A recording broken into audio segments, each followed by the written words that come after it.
Olá pessoal, tudo bem? Bem-vindos aqui ao nosso primeiro episódio, nosso podcast, o Pode Ver. E nós trouxemos hoje aqui uma convidada, uma colega médica, oftalmologista, especialista em retina e com outras especializações, uma pessoa que gosta da ciência, interessada pelas pessoas também, doutora Roberta, e a especialização em nutrologia e medicina sistêmica. Seja bem-vindo, doutora Roberta. Boa tarde, doutor Alexandre. É um prazer estar aqui com você. Eu achei fantástica a ideia desse podcast e até já elogiei aqui pessoalmente o nome, Pode Ver. E é bem interessante a ideia da gente levar um pouco mais de informações da nossa especialidade, né, para o grande público. A gente já vê uma variedade grande de podcasts de diversos assuntos, mas ainda nessa área de oftalmologia a gente percebe que ainda não é uma prática tão consagrada, né? Então, parabéns pela iniciativa. Perfeito. E estamos começando assim muito bem, né? Com sua presença aqui. E a gente gostaria de saber quem é a doutora Roberta, né?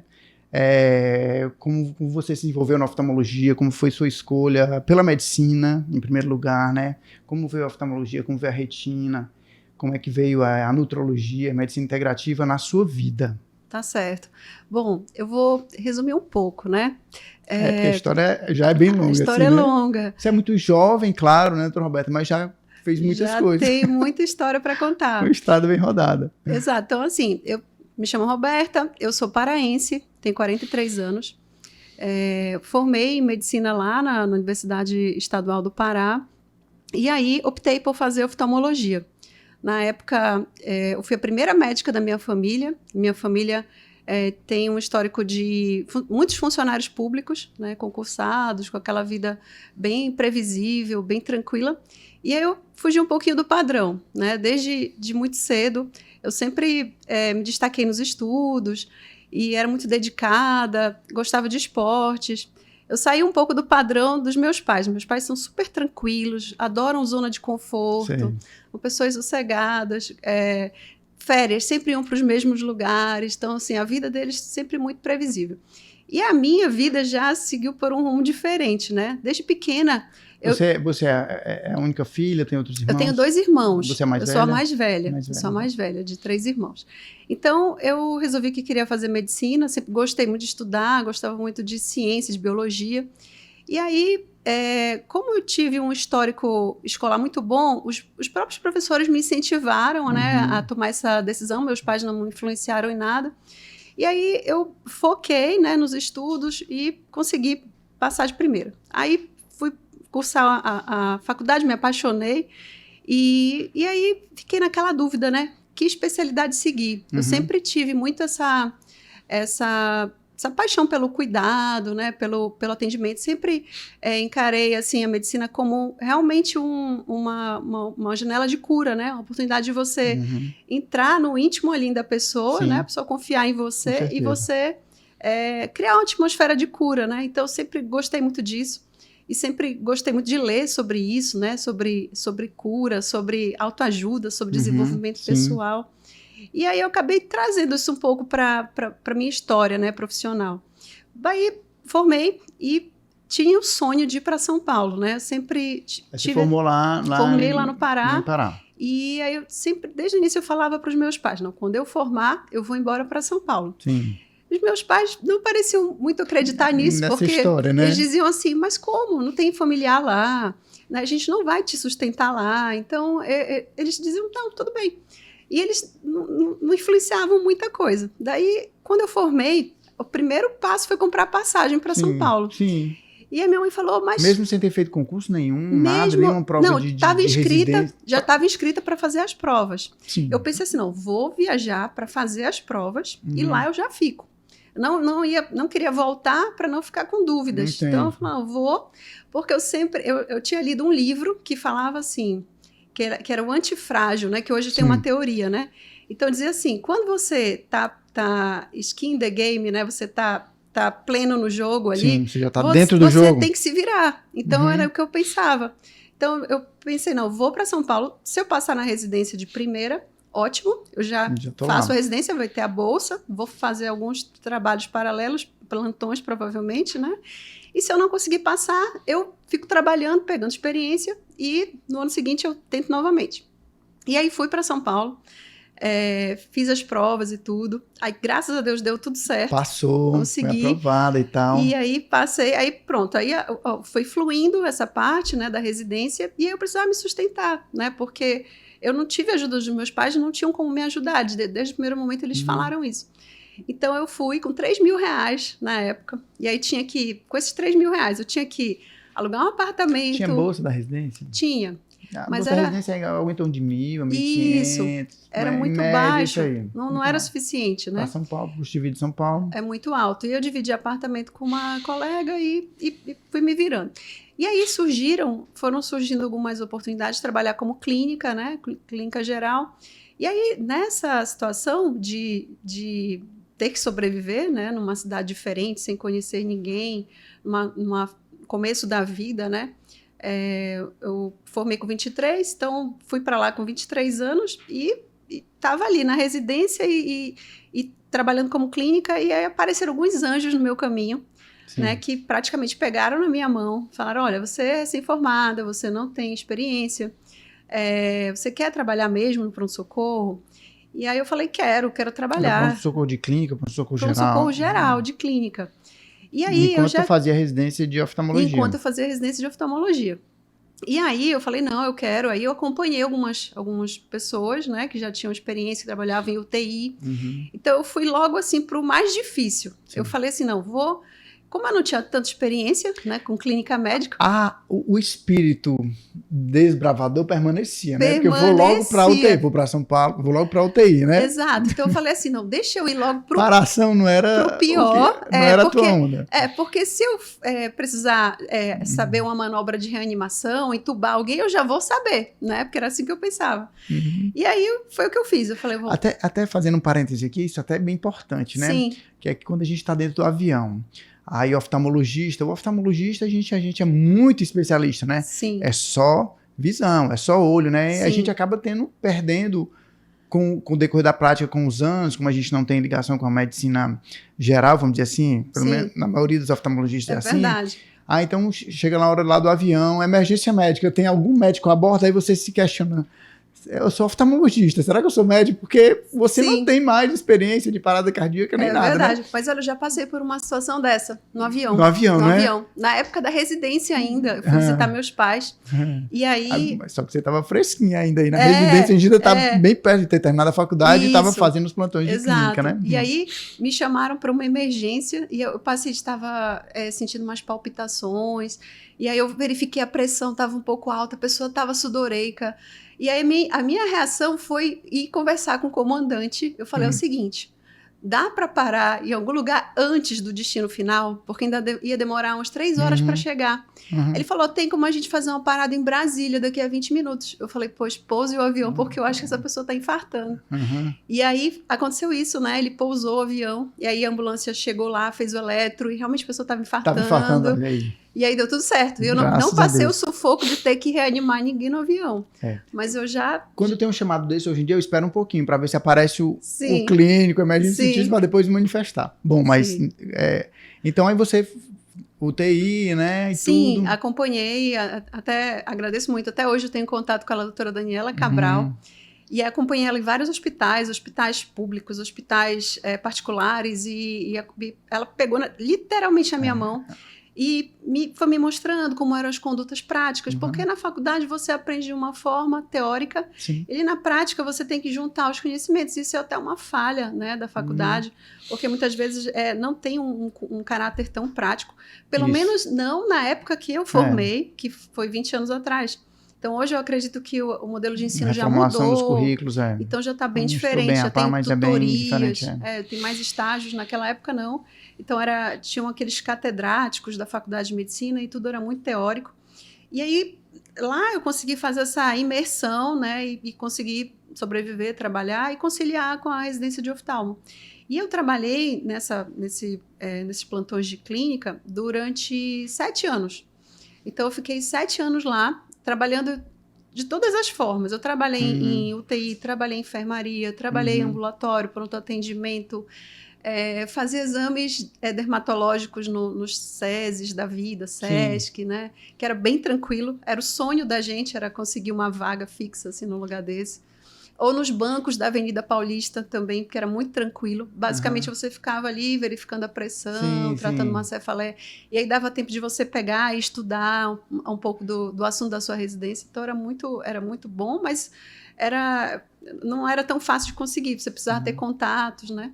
E assim foram passando os anos da residência. Durante os 3 anos da residência foi um pouco conturbado por conta disso, porque eu assim, tinha uma rotina tão atribulada, uma maratona de trabalho, de atividade e residência. E as atividades da residência médica e tudo.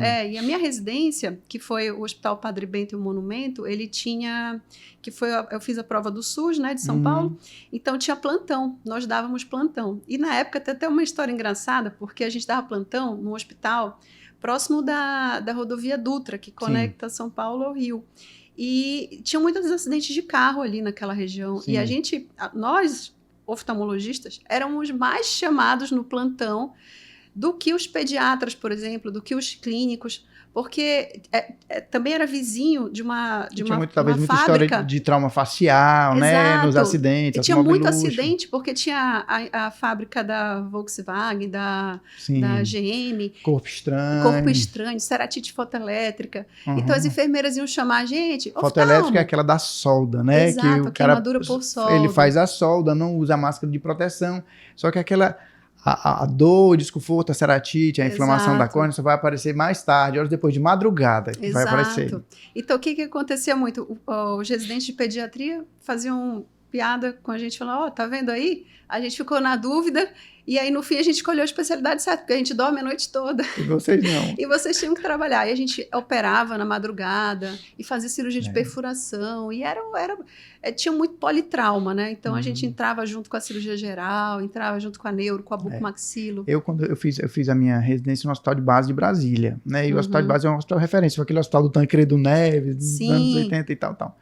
Então, o Hospital de Base é um hospital de referência lá de trauma e para aquela região todinha, porque Brasília pega o Goiás, né, até Mato Grosso do Sul, e pega uma região bem grande, Minas principalmente, né? Sim. Então, tudo afluía para lá, né? E a gente pegava muito trauma também, e era plantão noturno e bem movimentado dessa forma aí também.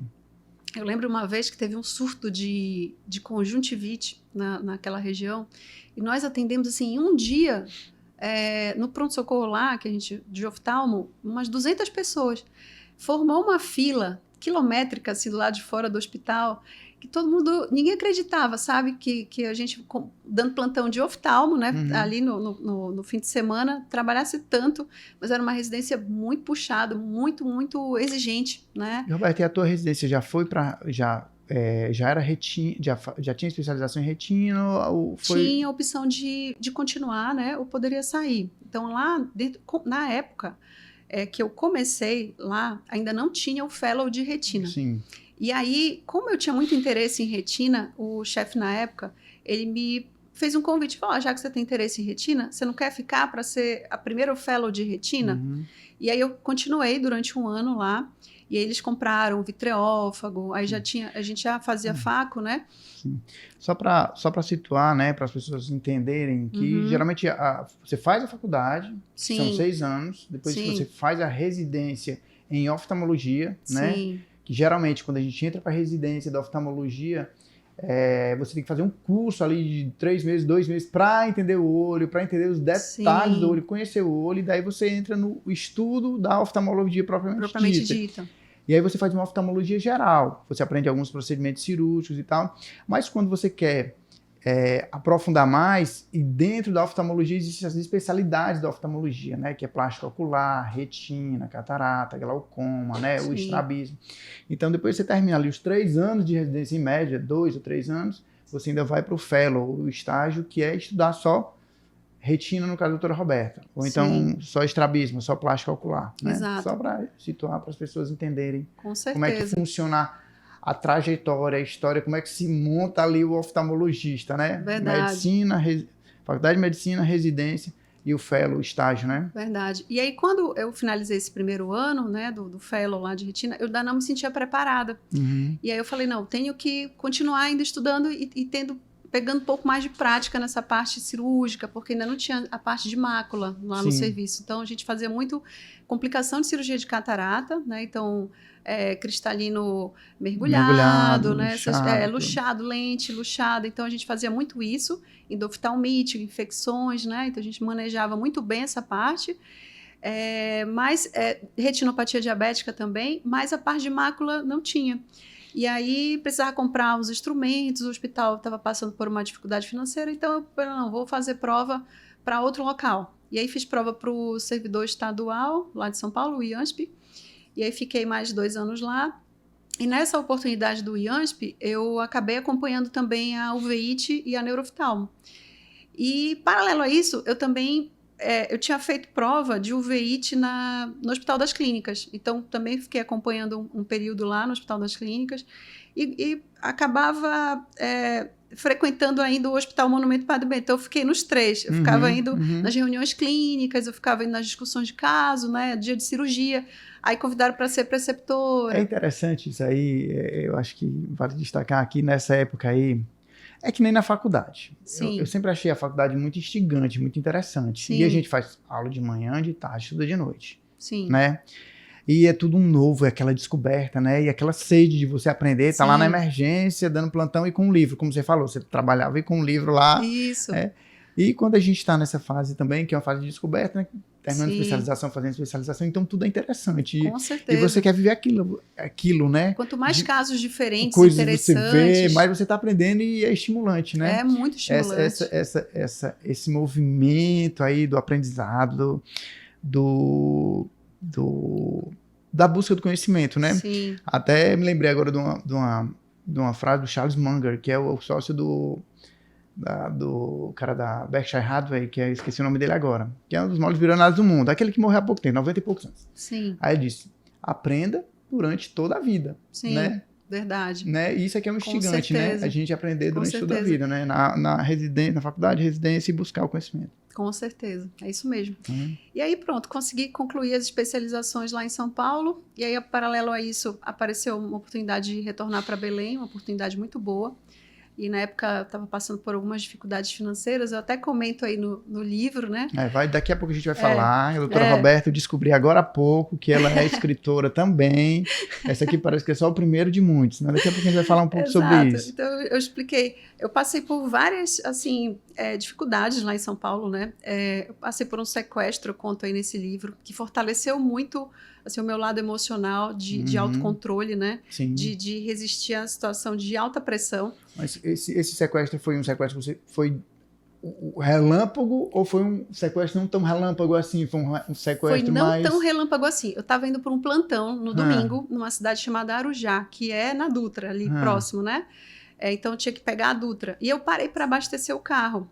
E na época, onde você pagava era lá dentro da lojinha de conveniência. Sim.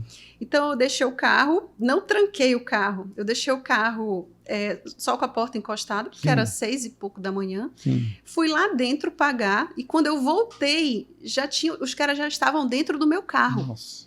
E aí eles pegaram e me jogaram para a mala do carro e arrancaram com o carro. Tu foste trancada na mala do carro? Na mala do meu carro.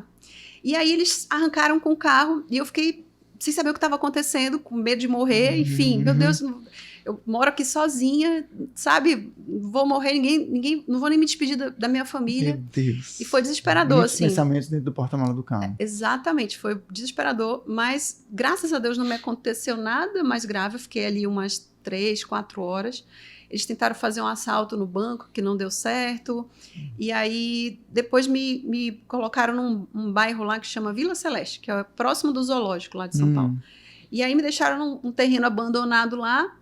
E eu fiquei ali na mala, percebi que tinham ido embora, que aparentemente não ia acontecer mais nada comigo.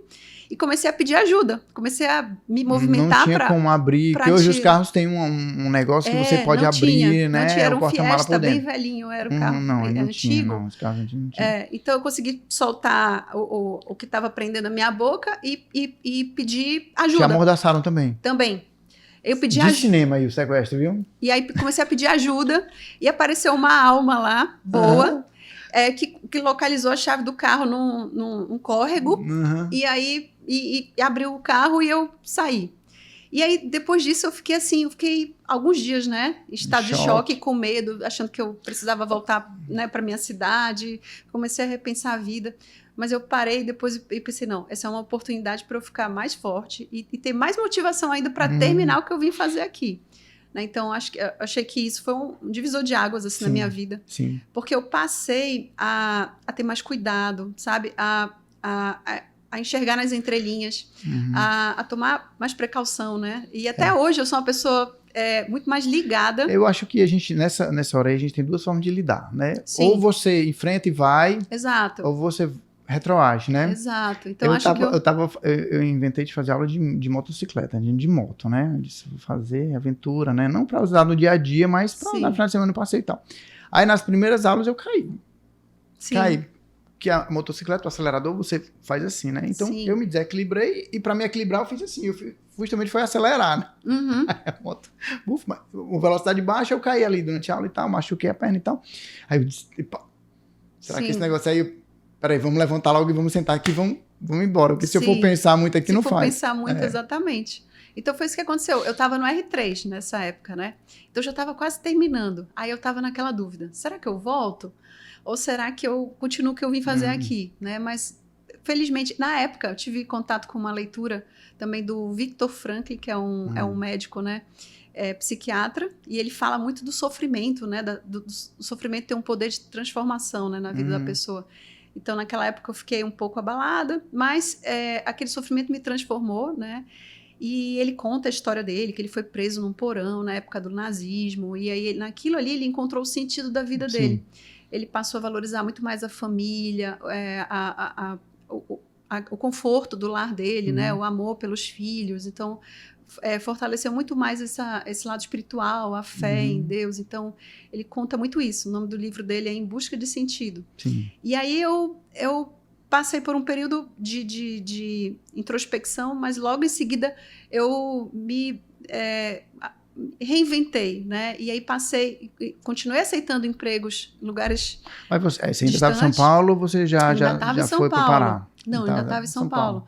E ainda fiquei mais 4 anos depois disso, né? E aí eu conto assim, que foi interessante, porque depois desses 3 primeiros anos lá em São Paulo, que realmente eu pude aproveitar um pouco mais, né? Porque com a diminuição da carga, a carga horária da residência, que era muito mais puxada, e passei para o fellow, então passei a ver a cidade com outros olhos, né? Comecei a aproveitar um pouquinho mais, comecei a conhecer a cidade, comecei a fazer algumas viagens nos dias livres, fim de semana, fui conhecer algumas regiões próximas. Então, se eu tivesse voltado, talvez eu tivesse uma péssima ideia de São Paulo. Mas como eu consegui superar e ressignificar, o que veio depois é aquela história, depois da tempestade vem a bonança. Então foi um período muito difícil esses 3 primeiros anos, mas os anos que sucederam foram maravilhosos. E valeu muito a pena. Aí você passou esses anos lá em São Paulo e depois você voltou para... Isso. Aí eu recebi a proposta, né, para voltar, na época lá para o Pará. Você chegou a ser diretora da Sociedade Paraense? Sim. Presidente? Sim, mas isso... eu voltei para o Pará em 2010 e aí... comecei a trabalhar nos interiores primeiro, né? Tinha uma proposta para trabalhar... Você voltou, você tinha que se estabelecer novamente. Exato. Tudo que você tinha construído de network, de serviço que você conhecia, você foi conhecer construir de novo no Pará, né? Porque naturalmente, quando a gente está na residência, no fellow, a gente começa a conquistar a confiança do chefe, começa a trabalhar com ele na clínica dele. Aí você começa a assumir alguns compromissos, conhecer os serviços e conhecer os serviços. Então, eu larguei mão, voltei para Belém, comecei do zero lá de novo. E aí tive um convite para entrar numa sociedade que a gente montaria algumas clínicas em cidades do interior, que é Castanhal, Paragominas e Barcarena, que são cidades um pouco distantes da cidade, né? Que a gente tinha que ir de barco, de avião, ou então ficar, 8 horas na estrada. Porque Médico Sem Fronteira, Pará é muito grande, né? Tipo Médico Sem Fronteira. Exato. Então, assim, como eu já vinha de uma jornada de muito trabalho, eu já estava num ritmo aceleradíssimo. Eu continuei, eu não diminuí. E aí, pronto, estava com 30 anos ali, né, tranquila, então, ainda sem filho, né, já casada, mas sem filho. E aí continuei o trabalho e tudo. Só que o que aconteceu? Com 33 anos, nesse ritmo, né, eu formei com 23, então com 33, 10 anos depois de formada, eu entrei num colapso de saúde. Eu fiquei muito gorda, muito acima do peso. Fiquei com 86 quilos. Nossa. Aí comecei a ter vários problemas de saúde, né? Consequência do ritmo que eu vinha, né? Muito estresse, sem dormir, Sim. me alimentando mal, Sim. comendo fora de hora, não conseguindo me exercitar. Então comecei, foi o primeiro convite ali, com 33 anos, foi o primeiro convite a pensar o que realmente eu queria da minha vida, né? Porque eu fui obrigada a dar uma pausa brusca, porque eu tive eu desenvolvi doenças autoimunes, né? Eu estava com uma suspeita de lúpus. Aí eu estava muito inchada, ninguém sabia muito bem o que eu tinha. Eu virei um caso clínico. Aí descobriram que eu tinha uma rosácea. Aí eu estava assim, toda inflamada, toda.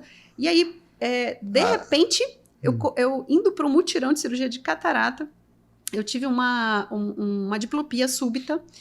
E aí, virei um caso clínico, porque ninguém sabia o que eu tinha. Diplopia, para quem não sabe, é visão dupla, né? Visão dupla, tá vendo duplo. Vendo duplo e súbito. Então, é muito preocupante, porque a primeira coisa que você pensa, bom, é o tumor, aneurisma, é uma hemorragia cerebral. Pensa logo no pior. A gente pensa o pior, né? E aí, nessa época, eu liguei para o meu chefe, que era o doutor Eduardo Braga, lá na época, e disse, doutor Eduardo, estou acontecendo isso.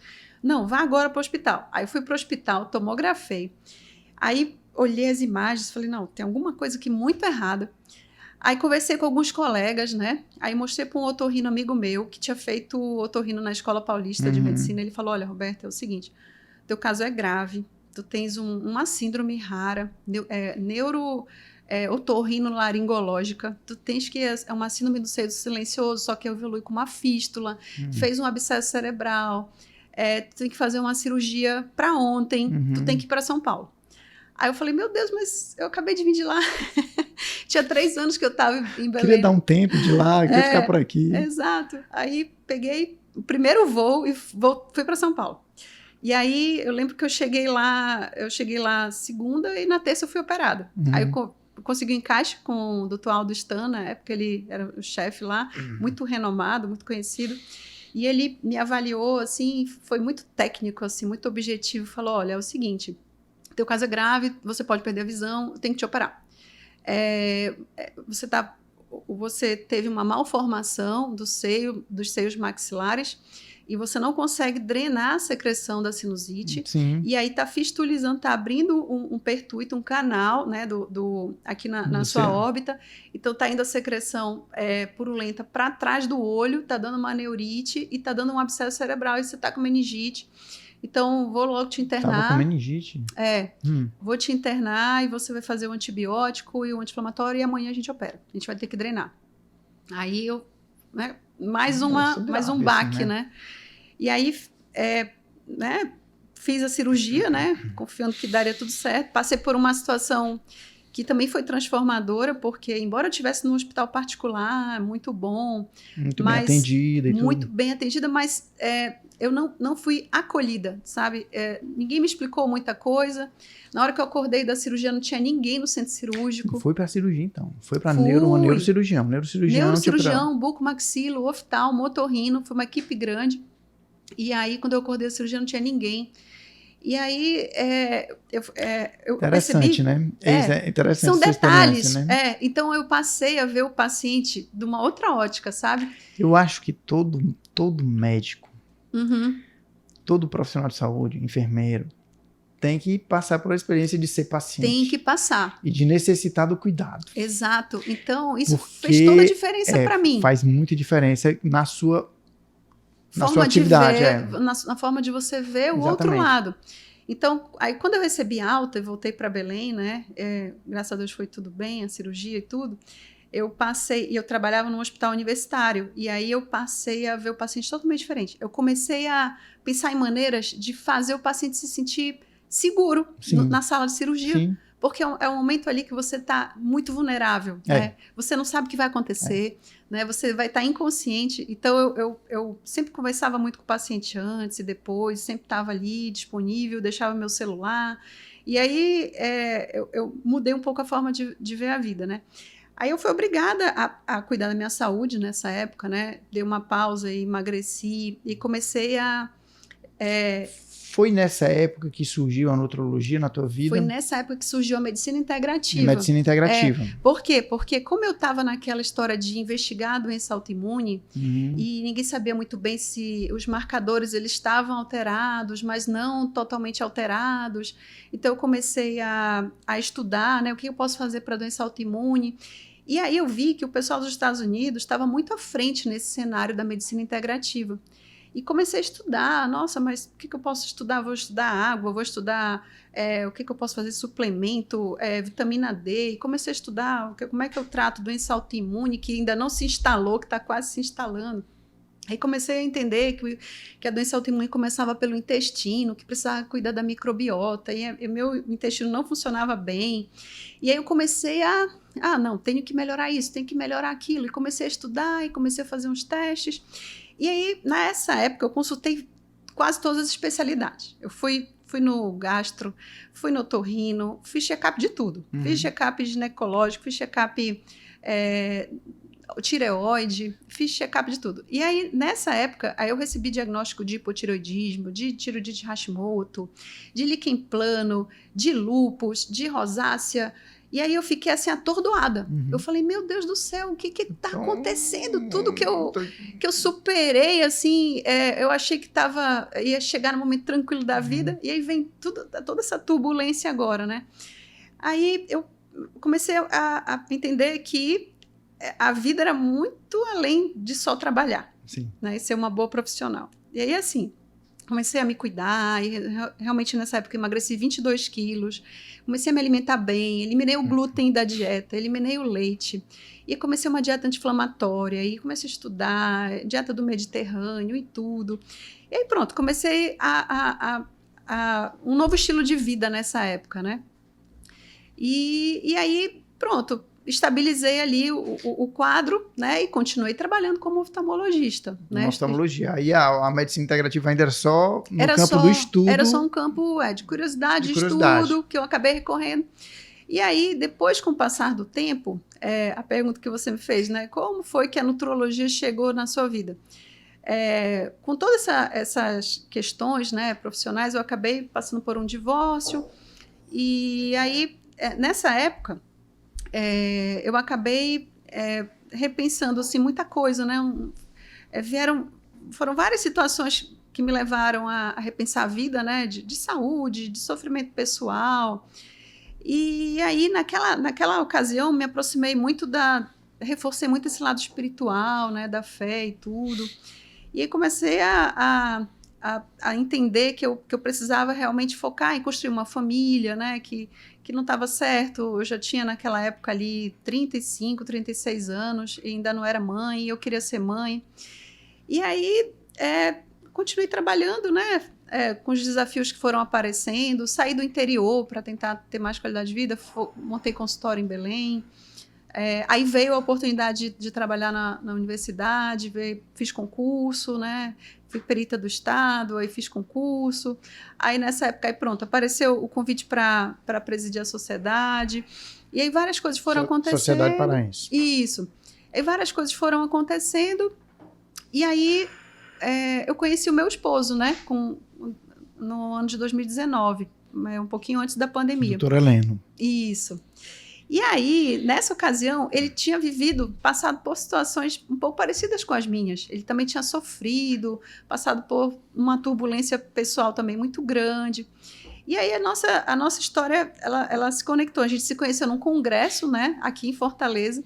Qual congresso? Através do congresso de retina, Sim. de 2019, o brasileiro de retina. Sim. E aí, uma amiga em comum nos apresentou, e ela já tinha falado dele para mim, de mim para ele, e a gente já estava naquela expectativa de se conhecer, né? E quando a gente se conheceu, aí a conexão foi instantânea, né? E aí esbarrava naquela dificuldade. Poxa, mas ele mora em Fortaleza e eu moro em Belém. E eu estou estável em Belém e ele está estável em Fortaleza, né? E como é que vai ser? Só que como eu já vinha de um período, né, de muito pensar o que seria melhor para mim, né? Eu estava ali sozinha, passei por situações de doenças e tudo. Então eu pensei, não, aquela história, o cavalo não vai passar duas vezes, né? Então a chance que eu tenho de ter uma família é essa.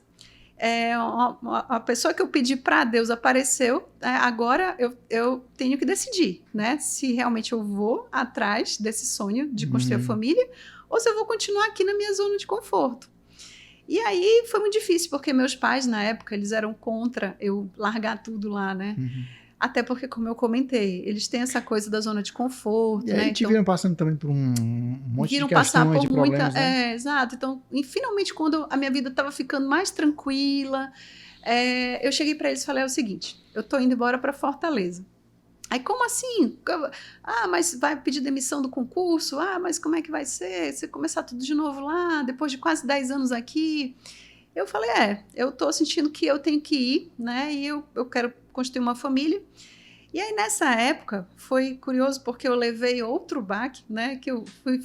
A gente logo falou em casamento e logo falou em ter filho, né? E aí, quando eu fui fazer os exames, eu descobri que recebi um diagnóstico de infertilidade por síndrome dos ovários policísticos. Aí foi o segundo convite para eu estudar essa parte. Eu não me conformo com esse diagnóstico. Eu tenho que estudar isso a fundo e entender. Porque eu já tinha conseguido, por exemplo, superar a tireoide de Hashimoto. Eu fiquei curada. Minha tireoide voltou a funcionar. O lúpus, os marcadores ficaram... Não precisou fazer a reposição hormonal nem nada? Não, precisei. Durante 3 anos. Durante 3 anos. Durante o período. Mas depois voltou a funcionar, né? Aí fiz um tratamento integrativo e voltou a funcionar. E aí eu estava livre das doenças autoimunes, achei que estava tudo bem, mas quando fui fazer o exame de reserva ovariana, a reserva estava lá embaixo. E aí eu pensei, bom, agora vai ser mais um momento difícil, assim, que eu vou ter que lutar com todas as armas que a medicina tem, né? Então, se precisar fazer fertilização, vou fazer. Se precisar fazer qualquer tipo de tratamento, estava disponível para fazer. E aí consultei um médico mais conhecido de Belém, nessa área de reprodução, e ele falou, olha, eu não indicaria, porque na minha opinião você não vai ser mãe. Você teve na época o diagnóstico foi assim, falência ovariana prematura, por conta de autoanticorpos da tireoide, deu uma reação cruzada, e aí inflamou o ovário e morreram os folículos, e não produzia mais óvulo. E aí eu não me conformei com isso. Eu fiz uma revolução assim, na minha vida de alimentação. Comecei eu mesmo a preparar minha alimentação. Comecei a dormir cedo. Comecei a fazer suplemento. Comecei a montar uma rotina super saudável. E aí, milagrosamente, meu ovário respondeu. Olha. E aí eu consultei o Dr. Evangelista aqui. Um evangelista conheço. Que é muito conhecido. E assim, eu adoro ele, fiquei amiga dele. E aí o doutor Evangelista falou, olha, é o seguinte, o teu caso é difícil, mas eu já tive casos mais difíceis que foi bem sucedido, então vamos tentar, você tem fé? Eu falei, tenho fé, então vai dar certo, vamos em frente.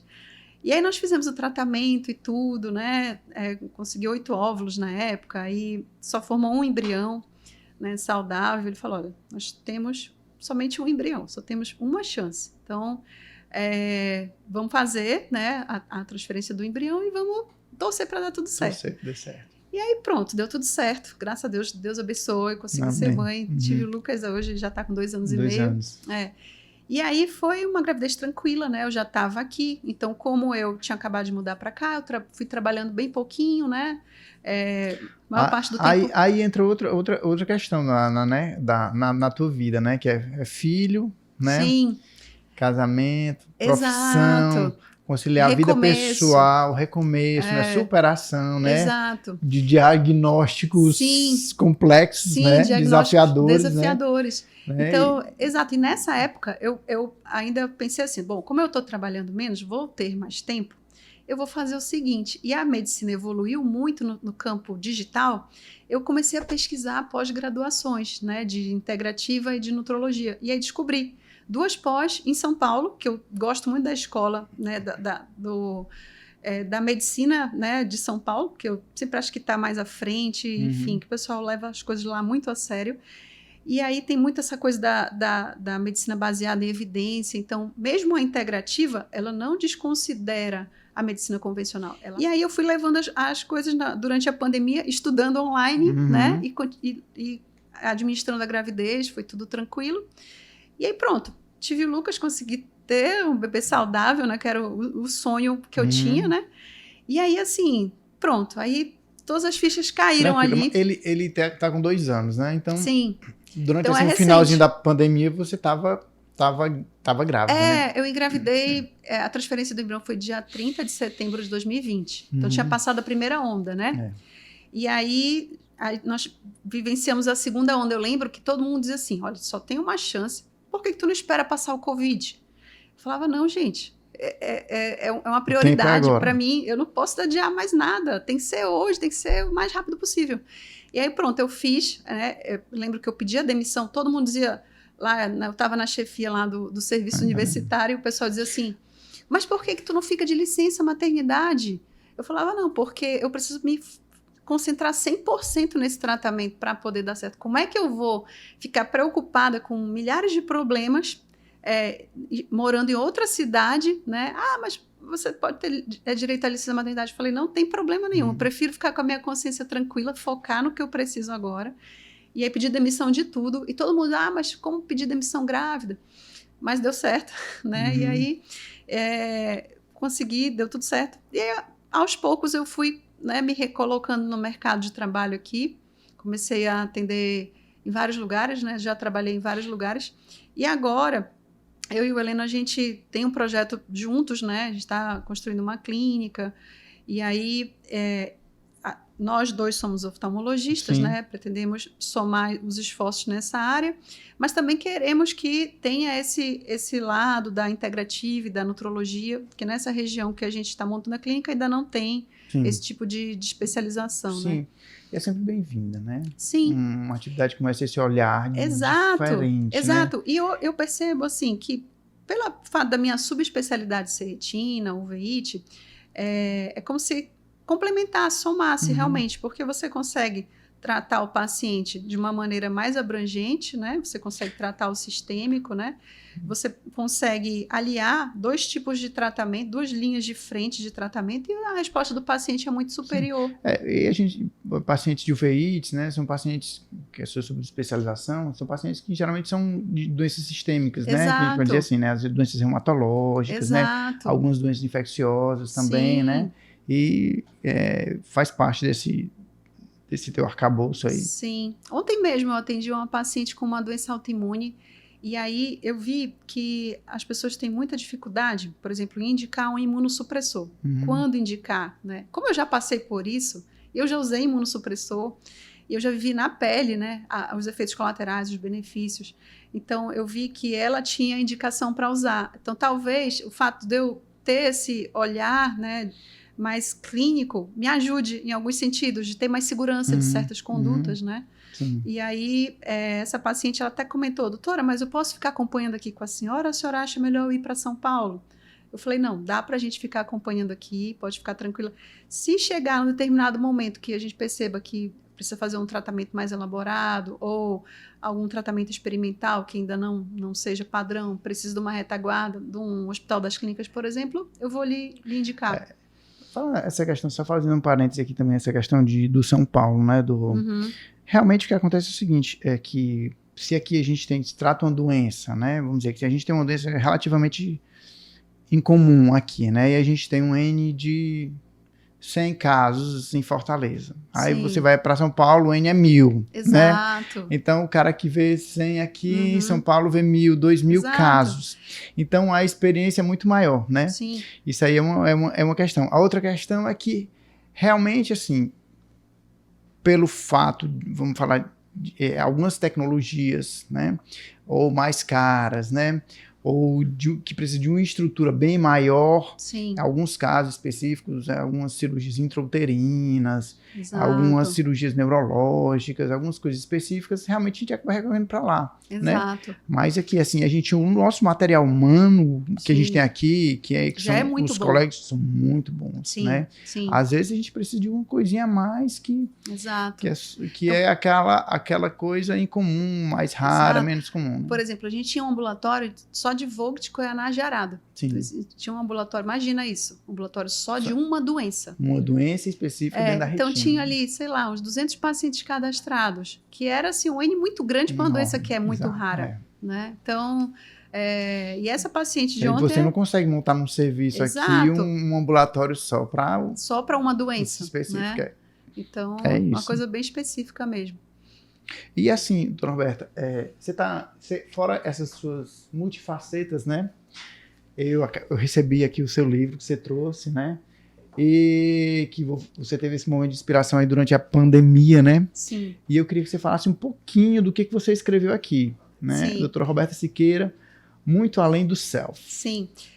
Eu quis escrever esse livro, assim, na verdade, para organizar meus pensamentos, né? Nessa época da pandemia. Foi um período, né? Eu acredito que muita gente parou para repensar a vida, Sim. né, e ver a vida de uma forma diferente, o que realmente importava. E aí eu quis, de uma certa forma, deixar ali o meu ponto de vista a respeito do que realmente faz sentido nessa vida, um pouco de política, um pouco de filosofia, um pouco de espiritualidade, um pouco Sim. de fé, desenvolvimento humano, como superar dificuldades, momentos difíceis. Então, eu quis juntar vários assuntos, né? Aproveitando que a gente tinha um tempo ali, né? Para poder escrever, porque, como foi o primeiro livro, eu lembro que eu fazia assim, um capítulo do livro, e aí passava semanas sem conseguir retomar ali a escrita, né? E aí, quando realmente veio o lockdown, ficaram ali aqueles 3, 4 meses... a gente sem poder trabalhar, sem poder sair de casa, eu falei, não, a hora é agora. Uhum. Eu consigo organizar essas ideias, juntar todos os aprendizados que eu já tive e colocar nesse livro, né? E aí foi como se fosse um marco, porque eu pretendia fazer uma festa, né? Nos meus 40 anos. Eu tinha a ideia de fazer uma festa, que para mim era uma idade marcante.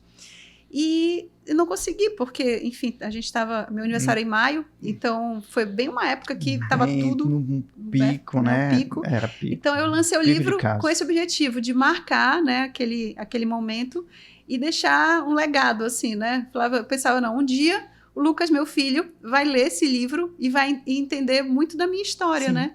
Porque muita coisa se perde, né? Da nossa vida. Então, falo um pouco da minha infância, eu falo um pouco da minha decisão de escolher a medicina, né? Até um pouco do que a gente conversou aqui, né? Um pouco do que a gente conversou aqui está aí no livro, de modo um pouco mais detalhado. A sua história bem, bem interessante. Aí a gente pode até falar assim, você já escreveu um livro, você já tem um filho, né? Sim, só falta plantar a árvore. Né? Eu já plantei a árvore, só falta correr a maratona. Então, pronto. Falta correr a maratona falta agora. Os outros livros, né? Quiçá outro filho, ninguém sabe. Sim. E mais árvores, né? Isso você já cumpriu, né? Sim. E aí, eu queria perguntar para você como é que você se mantém inspirada? Como é que você se mantém nessa rotina, novamente aqui, né, de mãe? Como é que, o que é que te inspira? O que é que te faz escrever um livro, né? Que você pode pegar a pandemia e poderia ter feito do limão, você fez uma limonada, né? Sim. Né? Então, assim, o que é que te inspira a trabalhar, a escrever, a buscar o conhecimento? O que é que te inspira? Olha, hoje eu acho que o que mais me inspira é a maternidade, porque eu acho que mais do que você falar, né, tentar educar uma criança, você tem que ser um espelho, né? Você tem que ser uma referência. Então você tem que dar boa referência, você tem que demonstrar amor pela sua profissão, né, pelo estudo, pelo conhecimento, por bons hábitos de saúde. Então acho que mais do que nunca hoje o que me inspira é ser mãe. Contagiar pelo exemplo, né? E não somente pela fala. Olha, você precisa comer saudável. Que adianta eu falar isso se eu tô lá comendo fast food? Né? Que durante anos e anos era a minha refeição. Na hora do almoço, eu estava lá no drive-thru do McDonald's comendo McDonald's. Então, hoje é completamente diferente. Eu procuro me inspirar e ser uma pessoa melhor a cada dia para inspirar o meu filho, que ainda é muito pequeno, né? Então, eu vejo que essa coisa de você mostrar com as atitudes faz toda a diferença. Por exemplo, ele sabe que eu todo dia tento fazer uma atividade física. E aí ele também já está começando a fazer natação. E ele já se anima, sabe? No dia da natação, hoje tem natação, mamãe. Então eu vejo que ele se empolga, sabe? Ele tem uns traços meus, assim, eu sou uma pessoa empolgada. Eu acho que não sei, eu acho que a minha neuroquímica cerebral, ela me ajuda. Eu não sou aquela pessoa pessimista, mal-humorada. Eu sou uma pessoa, assim, gosto de positiva e alegre. Então, eu gosto de, como você falou, fazer ali da dificuldade do limão a limonada e vida que segue. Né? Então, acho que é isso, né? A gente tentar dar o nosso melhor, né? Seja para a nossa família, para o nosso paciente. Quando você falou aí de maternidade, realmente a presença do filho, né? Muda completamente a nossa visão de mundo, né? Antes era eu por mim mesmo, né? Exato. Eu ia comer no fast food, eu dormia tarde, eu tinha todo tipo de hábito, vamos dizer assim, que fosse deletério, fosse negativo e tal, e depois você tem filho, pô, peraí. Exato, mudar hoje aqui, eu porque penso a gente tem que pensar na frente, né? Eu penso hoje que eu tenho que superar a média das pessoas, né, de longevidade. Então, hoje o brasileiro, a média é 75, 76 anos, a média do brasileiro. Eu penso que eu tenho que ir até os 100 para poder conhecer meus netos, né, e dependendo de como for, talvez os bisnetos. Então, hoje eu tento me inspirar nas Blue Zones, né, que são as regiões do mundo onde tem mais super centenários, né, que são pessoas fisicamente ativas, né, que são pessoas que levam uma vida simples, né, sem muitos alguns luxos. Fatores são a alimentação, né, exato, a comunidade que você vive, né, as relações, sensação de pertencimento, as conexões muito profundas, que você né, faz, né, sim, o indivíduo mais idoso, vamos dizer assim, né, que é isolado, ele tende a ter uma vida mais curta, né? Exato. E quando você estabelece conexões, se movimenta e come bem, exato, você vai mais se longe, mantém né? fisicamente ativo, porque você observa que nessas regiões, ativa, né? Essas pessoas, elas ainda plantam, elas colhem, elas consertam os objetos que quebram nas suas casas, né? Elas vão até comprar o pão, sei lá, né? Vão caminhando ao supermercado fazer a feira, exato, né? E isso faz toda a diferença nessas Blue Zones, né? Na longevidade. Exato. Até comprei o livro e li, estudei, tô estudando para poder colocar cada vez mais isso em prática, né? É verdade. Doutora Roberta, é uma pergunta aqui sobre dentro da tua especialidade. Como a abordagem integrativa pode impactar positivamente a saúde ocular? Olha, eu penso que antes da gente focar na saúde ocular, a gente precisa focar na saúde geral, porque está tudo interligado. Então, por exemplo, quando a gente fala de um paciente diabético, não tem como você propor um tratamento para ele, vamos fazer laser, vamos fazer uma cirurgia, se você não tratar a base do problema, que é a inflamação, que é a isquemia, que é o hábito de vida ruim dele, que é o alimento inflamatório que ele come, que é o estresse que ele passa, que é o medicamento que ele não toma. Então, você tem que começar ali da base do problema. Se o problema é a resistência à insulina, é a hiperglicemia crônica, então você só vai ter sucesso no tratamento ocular se essa base estiver preparada. Essa é uma vontade que eu tenho, é um sonho que eu tenho, que eu até tinha comentado já com alguns pacientes. Eu falo, o sonho que eu tenho é montar um serviço que a gente possa fazer um tratamento completo do paciente diabético. O paciente vai, consulta o endócrino, passa no nutrólogo, tem uma orientação para atividade física, passa no nefro, passa um serviço que ele possa ser abordado de todos os lados, sabe? Aqui em Fortaleza, eu não sei como está mais, porque não é dentro da minha área, mas o centro de diabetes, né? O centro de diabetes que ficava ali próximo ao Barão de Estudos, com Antônio Salles aqui em Fortaleza, ele tinha essa abordagem, tem oftalmologista, tem endócrino, né? É um centro só para pacientes diabéticos. Não sei se tem essa abordagem integrativa, né? Sim. Mas é um centro de referência. Exato. Então, é uma ideia que eu tenho, mas que eu já procuro fazer no dia a dia, né? O paciente vai e eu procuro saber como que é a alimentação dele, como é a rotina dele. Já consigo ali dar algumas orientações, né? Coloco metas para ele em relação ao controle glicêmico, né? Já peço para ele fazer algumas mudanças, algumas trocas inteligentes.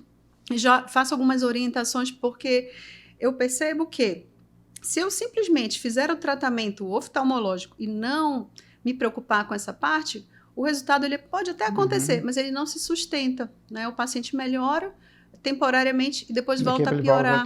Então, eu procuro conscientizar ele do problema, que na verdade é uma consequência do problema e que a gente precisa também trabalhar na causa. Perfeito. Então, acho que casa perfeitamente Sim. com a subespecialidade, né? Por exemplo, talvez o seu caso, cirurgia refrativa, não muda muita coisa, mas no caso de retina, quem trabalha muito com repercussão sistêmica, né? Que é o retinólogo, que é o uveólogo, faz total Sim, sentido total você fazer uma anamnese mais completa, tentar ajudar o paciente na rotina dele, né? Como que ele pode ali, com a rotina alimentar, treino, sono, estresse, como que ele pode equilibrar tudo para otimizar o resultado do tratamento ocular dele.